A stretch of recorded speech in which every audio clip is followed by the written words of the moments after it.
Well, for more on the merger, Competition Commissioner Thembinkosi Bonakele joins us from our Pretoria studio. Thanks very much for joining us, sir. What are the main conditions the tribunal applied to this particular merger? Well, there's a couple of them. I think the main one is the complete separation between the old SAB and the shareholding that they had in one of the cider makers in South Africa. The second one is the creation of this 1 billion fund, which is aimed at promoting growth in the sector, in inputs like hops, barley, but also enterprise development to facilitate entry of craft beer makers and people like that. The third one relates to employment, that there should be no job losses as a result of the merger. There are also others that are aimed at protecting small manufacturers of beer and ciders. So SAB, for example, was dominant in providing tin crowns, the stuff that you use to close beer bottles. Those we have also said they must be made available to competitors. So really a menu of conditions that's aimed at protecting both competition but as well as public interest. Now, Ntate, we know that workers had issues with the BE Zenzele share scheme. How was that resolved by the tribunal?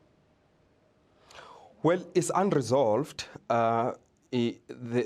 All what the tribunal has now said is that SAB must, upon the expiry of the current Zenzele scheme, the acquiring firm, which is now InBev, must come and give details on any new BEE scheme that they need to do. So the obligation is to do BEE after the expiry of Zenzele, but how they get out of Zenzele is something that will be dealt with outside this competition process by the union and the company. Now, was there a lot of emphasis on local procurement, or at least maintaining it? I know you talked about the 1 billion rand fund, but in terms of procurement? That's right, yes. There's a lot on procurement. Again, SAB was very dominant was itself supplying hops to the market and barley to the market. We have conditions that they must now make those available to anyone who wants to buy them.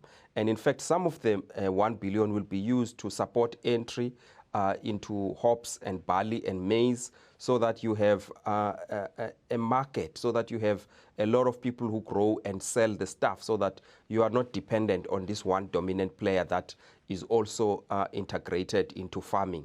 So that's an important part of the condition as well.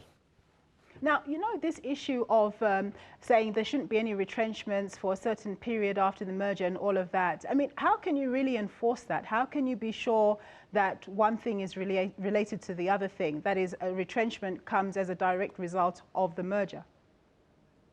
Well, it's a matter of evidence. Actually, we've had those cases, and there were even disputes sometimes around that issue.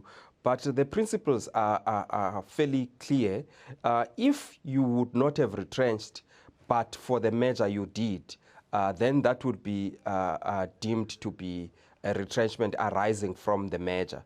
So I know the facts sometimes can be disputed, but I mean, just like all evidence before courts, these matters can be ventilated. Okay, so thank you very much for your time. Well, that was Thembinkosi Bonakele. He's the Competition Commissioner.